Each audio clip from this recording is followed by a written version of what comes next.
Welcome to the Hero's Journey podcast. We're on episode 52, and we are working our way through the Golden Age again. We're on February of 1945, and still Golden Age, still superheroes. We're still looking at heroes from Marvel and DC. So back in the day, timely, Fawcett, quality, looking at those kind of comics as well as DC. And yeah, just seeing how the heroes evolve over time and through their stories and the issues published and various writers and illustrators and all that fun stuff. And just a reminder that we're going to look at 10 books. Each episode we look at, I read through 10 books, give you all the fun details. We look at the covers, looking at splash pages. Sometimes we look at interesting ads, panels, whatever comes up. And then at the end, I will do sort of a summary, I'll do a little collage of all the books that we've read or that I've read and gone through. And then I'll show you which one had the highest value this week. So I try to figure out which was the big book of the week at the end of the episode, right? So as we're going through the issues, try to figure out which one you think would be the most valuable in the market today. So I'm going based on catalog CGC sales data from Go Collect. All right, without further ado, let us see what comics are on the episode today.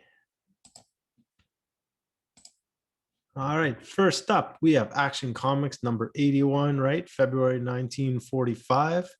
Fantastic. In case you were wondering, we're definitely into 1945. Looks like we're out with the old, in with the new with this cover.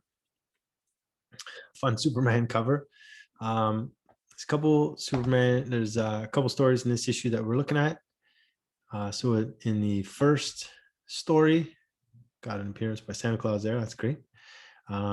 Superman is on hand when thugs cause accidents at a playland for kids so that it gets shut down and money goes to the heirs instead of the playland, right? So this rich, wealthy dude created this playland for kids because he just wanted them to be happy, and he wanted, if this was a success, he wanted it to create more of these playlands across the country. And then when he passed away, it was decided that if this playland didn't work out, they would just shutter the whole thing, and then the living heirs would get the fortune that was left behind. Anyway, so the heirs want the money, not the playlands. And here's an interesting panel from that story. Lois Lane goes undercover as a little girl. Kind of funny, huh? So if you ever wonder, Lois Lane on the left looks normal, grown-up woman in the 1940s, and then as a little girl, just easily transformed. Why not? Everyone carries an outfit like that and can easily put their hair in pigtails. So there you go. In the next story that I was reading in this issue, it's about Zatara, the master magician. He figures out the diamonds are being smuggled into the US by dragging them behind the cargo ship. Right, so cargo ships are coming from South America, and they can't find these diamonds that are being smuggled anywhere on the ship. It's crazy. They search the crew, search the ship, search everywhere. However, the crooks used a simple method of fastening a rope to the end of the ship and putting it in a bag behind the ship as it trails it along. Simple but effective for these guys. All right, next issue is Adventure Comics number 96. It's okay cover. Again, way too much trade dress. Why does that trade dress need to be almost half the page? It's insane. So you got Starman or Sandman and Sandy on the cover there with a little Starman in the corner, and looks like you got a Axis bad guy on the front here, looking at an invasion plan of the U.S. So Sandman and Sandy, there you go.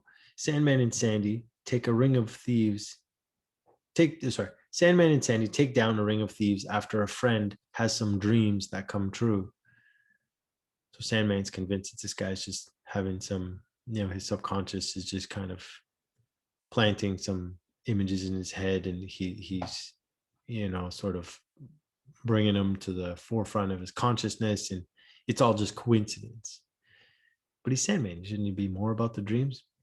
Anyway, after that, Starman, he finds the office publishing horoscopes that are causing fear in average citizens and bravery in crooks.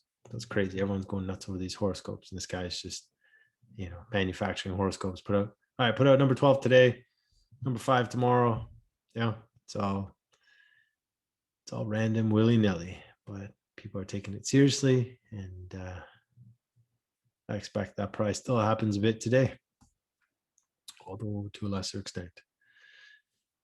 After that, we have a nice Christmas cover for Batman number 27. The February-March issue is a Christmas cover. Sure. Right, season's greetings from Batman and Robin. Love the nice yellow cover. It's a fun cover. I like it. Looking good. Okay, so we got a bunch of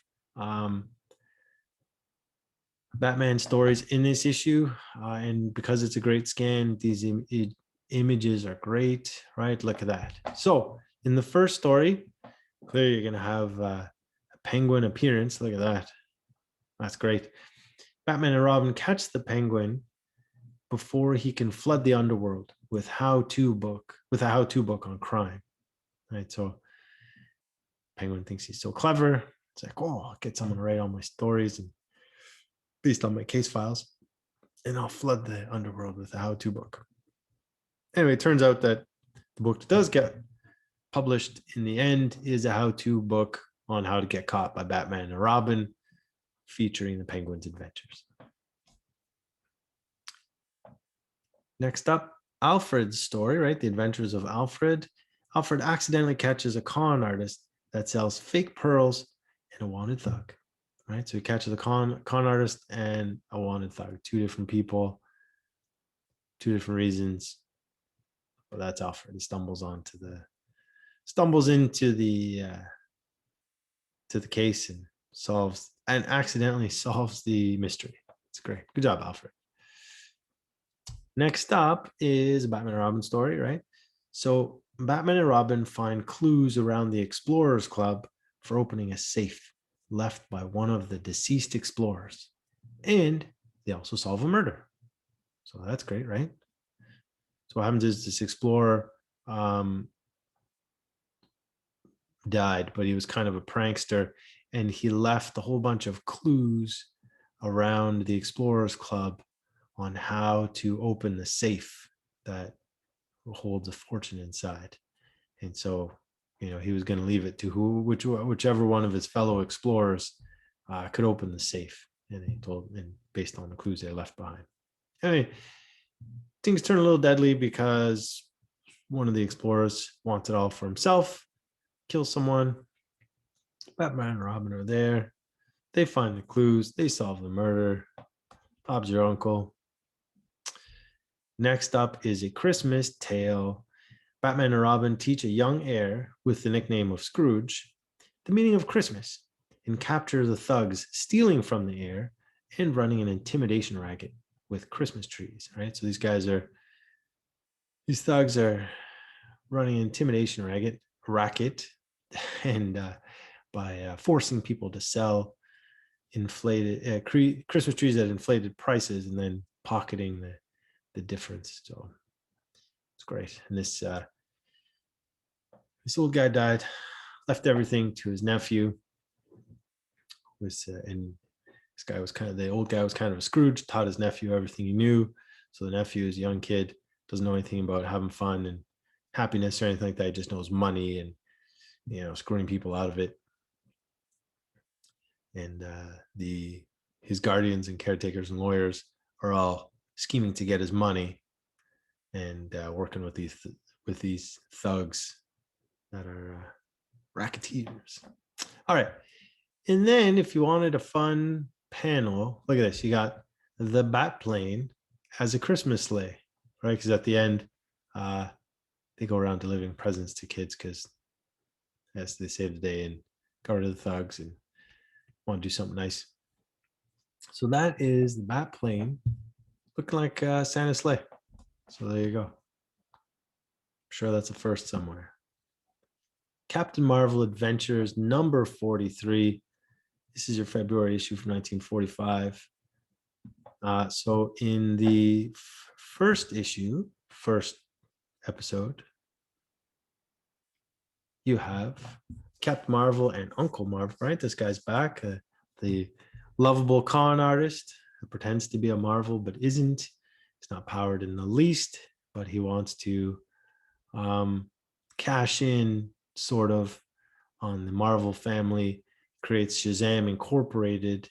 And so Shazam Incorporated helps people out for a fee, but all the fee goes to buying war bonds and gives money to charity. So it is. So the Marvel family, knowing he's a fraud, let him operate regardless because he's doing good in the end. So Captain Marvel and Uncle Marvel help out at a circus, filling in for acts that are on strike. And those acts that are on strike are trying to sabotage the whole thing because they want to race and they want to prove that circus can't go on without them. Captain Marvel goes to nowhere. Look at that. So Captain Marvel goes no place to help nobody from an attack by no one who wants to rule over nowhere. So this is it. So it's some sort of alternate dimension. Captain Marvel ends up going there, stopping the insurrection, civil war that's going on there, and he helps out while he's there, and everything ends up happily ever after. What are you gonna do? Okay. After that, Captain Marvel battles the Black Spot Gang of Chicago. So Captain Marvel makes another trip to a city in the US. This time we're featuring Chicago. So Captain Marvel falls for a marketing stunt for a new nightclub in Chicago that makes it seem as though gangsters are back in town, right? So it's the Black Spot Gang, right? And they're in a car shooting, bang, bang, bang. It's all blanks, and they're all just trying to create a big hubbub, and it's just a marketing scheme. There are no thugs. Apparently, all the gangsters and thugs from a few years back in Chicago had all been cleared up. So it's all nice, safe, crime-free city. Now, this was interesting. You got a panel here of the contest winners, right? This was the missing face contest. So I believe in 3 issues of Captain Marvel Adventures, they'd show 3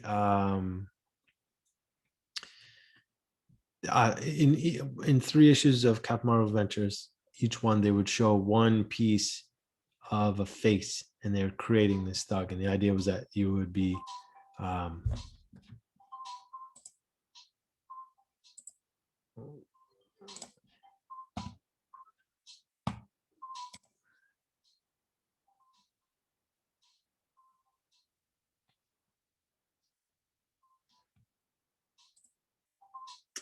okay, sorry, I don't have a way to stop that. So if you can hear that, just ignore it. I don't have a way to stop it. Anyways, all right, here we go. So the this missing face contest. There were 3 in 3 different issues you could you had to name the thug, name the bad guy, name the villain that was going to be you put together with the 3 pieces of the face from and there was a lot of contest winners here, because I mean, if you look at the listing of contests, so it's like the first 1 to 20 is kind of like in the larger print, and then from 20th to 519th, each got $1. Whole buck. I mean, I don't know. Back then, that could buy you 10 comics. So that's actually not too bad. So the winning name for the thug was Marco Kane.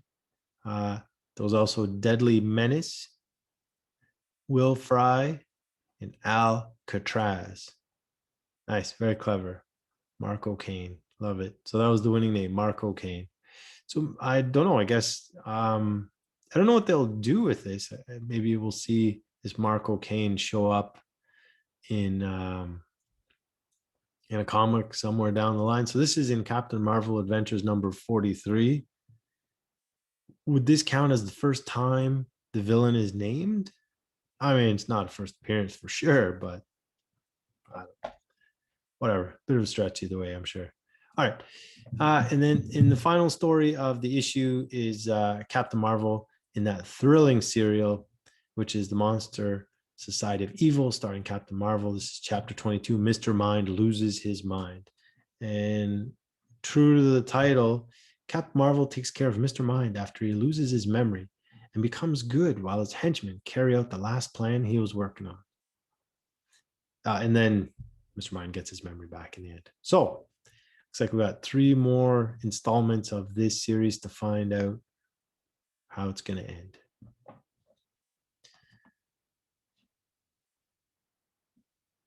All right, next up, Captain Marvel Jr., number 27.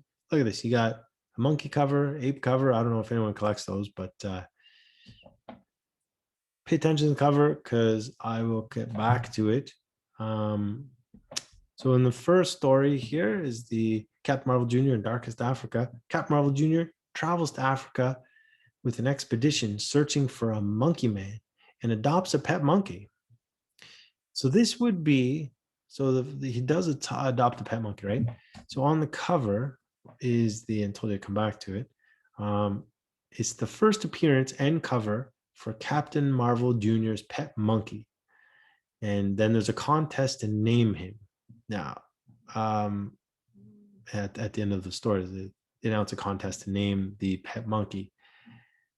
Okay, look, I'll tell you, the name of the monkey ends up being Jeep. And we'll explore that maybe later on when they announce the winner in a future issue. But I can't see that this Jeep had a lot of appearances at any point. So I guess it didn't really go anywhere. Anyway, he adopts a monkey. They had a contest to name him. But I believe there may only be 1 or 2 appearances of this pet. So with that, we will move on. Captain Marvel Jr. in double trouble. Captain Marvel Jr. figures out the twins are causing shenanigans by acting as one.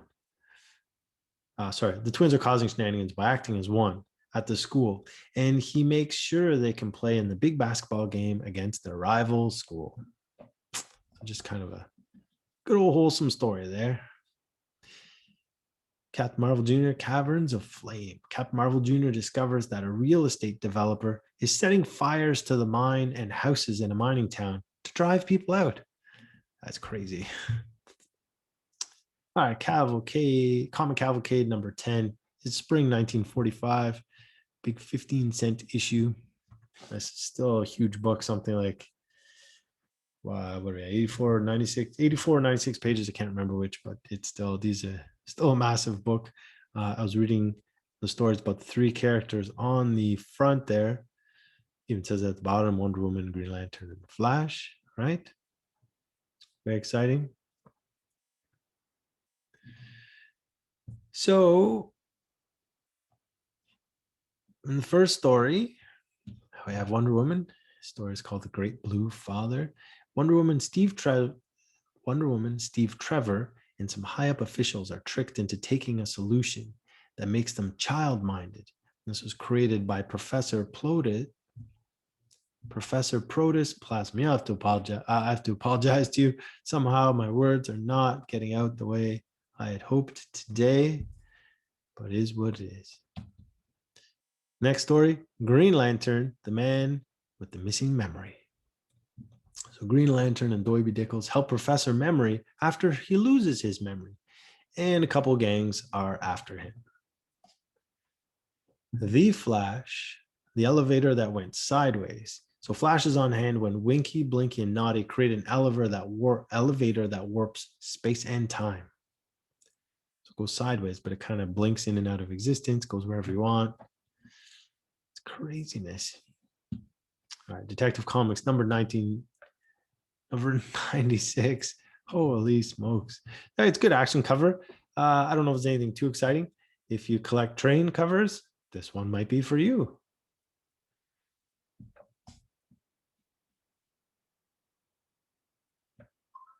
So Batman with Robin, Alfred, private detective.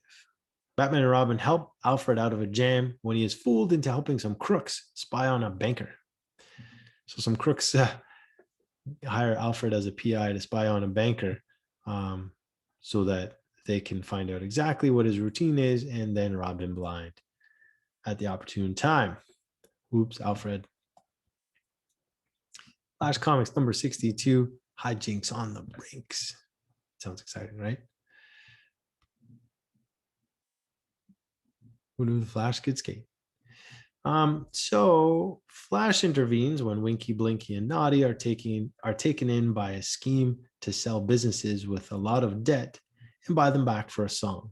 This scheme was happening all over town. So these crooks would just sell businesses to some unsuspecting suckers with all the debt, and then when the businesses failed, they buy it back for pennies on the dollar, and then repeat, rinse, and repeat. And then this was kind of thing, like I said, it was happening all over town. This was kind of thing that was going on all over the place. Flash stepped in, saved the day. So a lot of these Flash stories, and it seems to be kind of the DC way, just for their speedster here. The Winky, Blinky, and Naughty seem to be really doing a lot of the comic relief. So it's hard to take the Flash seriously when kind of goofy stories. It's not as, the characters aren't quite as, I guess, opposite or polarized as the Spectre, where Percival Pop, that ding dong, and then Spectre, who's all ominous and stuff, and those guys are a terrible match. This isn't as bad a match, but it just, you have, for the Flash to come in and save these ding dongs all the time, it's really, I don't know, it just seems like it seems like that's why, like, I prefer reading stories about Quicksilver as opposed to the Flash. And anyway, and even Johnny Quick. Oh, sorry, that was the splash page. Because the cover was so similar to splash page, so there you go. I didn't show it, but yeah, splash page for Flash story. Repeat it again. Hijinks on the rinks. And now we're on to Johnny Thunder, which is, geez, this is a terrible splash page for him. Look at that face on him.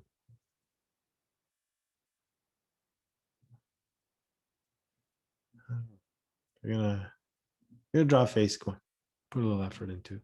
It's where people look. Johnny Thunder has a nonsensical adventure about getting to a train station to meet Daisy Darling, but the writer didn't finish the story or explain any subplots. And I'm not sure if it's to be continued. Yeah, this was just a ridiculous story. Like, he tried to get to the thing, and you can see at the bottom right there, he's leaving so quickly that he forgot his pants, and then just stupid things happen. And all of a sudden, Peachy Pet is talking to the writer of the story and telling him how to get out of a jam, and you're like, what? It just was ridiculous. Anyway, Hawkman, the painter and $100,000. So Hawkman helps an aspiring artist friend out of a tough situation when he commits a crime of opportunity. But this was kind of weird because the guy all of a sudden had the opportunity to steal $100,000. So he did. He stole from his boss because some thugs were going to do it. We're going to steal $100,000 from his boss. And anyway, the safe got left open. The guy took the $100,000 and just took off and ran, and then just hid out for a year. And Hawkman's like, oh, you know what? This isn't like him. I feel bad. He wouldn't have done it normally. He's such a nice guy. I'll help him out. I don't understand the logic there. It just really seems like you're, tailoring the rules to how you want them. I mean, really, like, I get it. You have friends and stuff. You know, your friends get in trouble, but your friend stole $100,000. He still did steal a lot of money from someone, and whatever. But for interesting note, this is the first Joe Kubert art on Hawkman. So apparently Joe Kubert will be on this run for quite a long time. But this is the first art Joe Kubert on Hawkman. First time, and there's his name there on the bottom of that large panel at the top, bottom left. All right. After that, we have Master Comics number 58. And who's on the cover? My buddy Radar. Look at that. I mean, yeah, Captain Marvel Jr. is on the cover. My buddy Radar. He's back. I love it. That's awesome. Love Radar. I can't get enough of him. All right. So here's the title page for Radar. It's great, right? So I mean, like, this is the one thing that's kind of goofy where a message is sent from some remote mountain, and no matter where Radar is in the world, he can kind of see the message. See, it says he picks it up with his radar vision. So he's like seeing the message being broadcast. And look, it's kind of like a weird thing, but whatever. I don't care. I overlook it because the rest of it's awesome. Radar is in England where some escaped German soldiers are posing as American soldiers to create a rift between the two allies.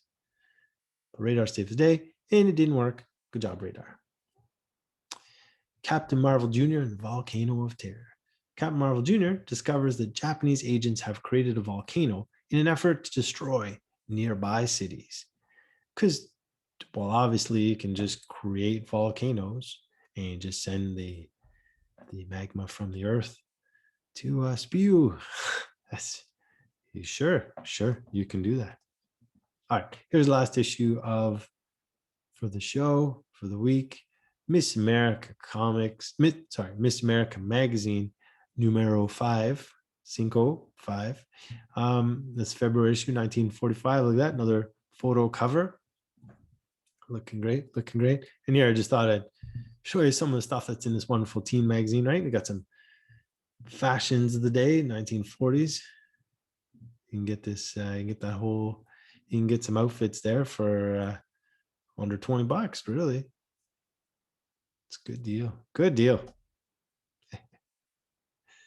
I love it. And then after that, look at that. You got some of the young stars from Hollywood there. Betty Grable. Look, I don't know a lot of these people. Just like if they're the major names of the day, like Gene Kelly, sure. Betty Grable, yep. Who are the people on the bottom? I don't know. Esther Williams. I feel like Esther Williams is probably big, but I don't know. I wouldn't know who they are. Anyway, that's fun. Okay. This is Miss America's story, The Cherub, right? So Miss America takes down an old man that commits crimes as a young man with the help of a serum he developed. So what happens is this old guy developed a serum to make him look younger. He just kind of injects himself with the serum. And so he physically looks younger for a few hours. And then so he commits the crime right around the time the serum is going to wear off. So he commits the crime and then serum wears off. And he's like, oh, I'm just a feeble old man. I did not do it. Right. But Miss America figures it out and puts an end to it. That's what she does, right? Okay, so here's the recap. Here are the 10 books that we were looking at today, right? Action, Adventure, Batman, Captain Marvel Adventures, Captain Marvel Jr., Comic Cavalcade, Detective Comics, Flash Comics, Master Comics, Miss America Magazine. From A to M in February of 1945, the issues I'm reading, all right? Let's look at that. So we got a couple Captain Marvel Jr. comics, 3 Fawcett comics. Now, there are no timely issues. I mean, look, that Miss America magazine is, I believe, a timely title, but it's not timely titles that I'm normally featuring, the Captain Americas and the Human Torch and Submariner, those guys. But there are a good number of DC books. What do we have? 6 DC books. And then 3 Fawcett and the Miss America magazine. So now is the time to decide, I guess, which one of these issues will be the big book of the week. I mean, look, it's not like last episode, where it's more obvious. This is going to be a tough one for sure. I know I had a hard time deciding which one I would choose before I started looking up the data. So just to recap, we got Christmas cover Batman. You got the Action Comics New Year's cover, Captain Marvel Jr. first appearance of his pet. We've got the why you got Radar Master Comics. I think I'm the only guy who loves Radar, so I think I'd be the only one pushing up that price. And then Hawkman in Flash Comics. That was the first time he was being illustrated by Joe Kubert. Sorry. So I don't know. They just have that mammoth beast of comic cavalcade, just like 96 pages. All right. Without further ado, figured it out. If you haven't figured it out, now's a good time to pause the video. But if you have, here you go. Ready? Go. All right. So the big book of the week turns out to be Batman number 27 at $856 for a 6.5. Now, I know you're going to look at the Action Comics number 81, which had a 6.5. Now it says 950, and I struck it out because when I look up the data, the prices has a strike through because it was a best offer accepted. So what I like to do, look, let's just keep things simple. I didn't dig in too deep to see what the actual best offer accepted was. I'm going to assume it's about 10% less. And so anytime you see strike through, my assumption is going to be it's going to be about 10% less. I don't know if I have a way to look that up or on an old sale like that. Whatever, it's fine. So if I assume it's about 10% less, that brings it down to about the same price as the Batman 27, also both 6.5s, right? So you're thinking, well, how did Batman 27 win out? Right. So I compared other grades, and in other grades, the Batman 27 had higher sales. So that's what made it win out just by a head. What else we got here? Okay, so in that Miss America magazine, it's another goofy one where it's on the bottom right. Miss America magazine, the 5.0 sold for $205 a couple years ago. There's a 2 in the parentheses in the brackets because there's only 2 on the census. However, there was like 3 sales. So again, I don't know how accurate that data is. There's 3 sales, 2 on the census. And look, I understand that it's possible that someone, cracked the issue and resubmitted it. And maybe they sent in the old label with it. I don't know. I'd have to look at the timelines to see if that even made sense, unless someone cracked it, resubmitted it, got a lower grade. I don't know. That's kind of what it looked like to me, is the possibility. So for there to be 3 sales and 2 on the census just seems kind of off to me, but I guess the data isn't perfect. This is all for entertainment value, really. Master Comics is also less than 10 on the census. There's only 9 of those issues total. But yeah, I mean, really the clear winners there would be the Action Comics and Batman.